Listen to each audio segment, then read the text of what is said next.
Cette fermeture m'étonne eu égard au travail qui a été fait en amont pour qu'elle puisse tourner normalement. Ensuite, il y a un arrêté du préfet qui est venu interdire l'ouverture de cette grande roue.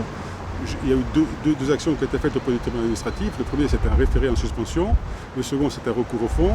Le référé en suspension a eu une réponse aujourd'hui avec les attendus qui nous surprennent, eu égard au déroulé de la séance qui s'est passée hier au tribunal administratif. Moi, j'en prends acte. Donc, la grande roue ne tournera pas encore, pas tout de suite, mais j'ai bon espoir qu'elle tourne un jour. Ensuite, le jugement sur le recours au fond interviendra plus tard.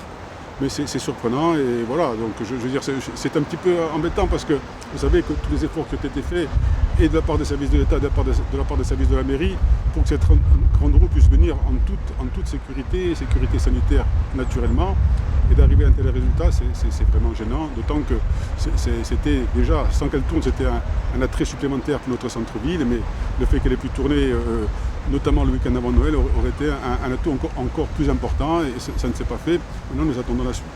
Il n'y avait pas, à mon sens, de raison d'autoriser le marché de Noël et d'interdire la grande roue, d'autant que c'était deux manifestations, et c'est moi qui en avais fait la demande auprès des services de la préfecture, lors d'une réunion avec le préfet, mon directeur de cabinet et le directeur du cabinet du préfet, de déjà refuser une fête foraine proposée par un prestataire bastier, et ensuite de séparer de manière physique l'aspect grande roue et l'aspect marché de Noël, pour faire des flux différents entre les gens qui allaient au marché de Noël et les gens qui allaient sur la grande roue. Alors, ça a coûté 45 000 €, plus les 25 000 € de places achetées par le CCAS et offertes aux personnes qui en ont le plus besoin et qui ont des vraies difficultés financières pour essayer d'égayer un petit peu leur Noël. Donc, ces montants-là, naturellement, ils ont été engagés par la mairie et par le CCAS suite à la validation par l'État, donc par la préfecture, de l'installation de la grande roue à Bastia.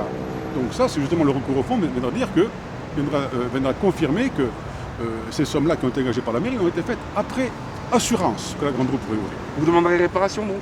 Il est probable que nous demanderons effectivement réparation. Pourquoi la Corse ne pourrait pas, Bastia notamment, ne pourrait pas faire tourner la grande roue, alors que des villes qui sont beaucoup plus touchées que Bastia, elles peuvent la faire tourner. C'est la question, et justement, notre surprise, elle est surtout relayée et corrélée à ces faits qui sont des faits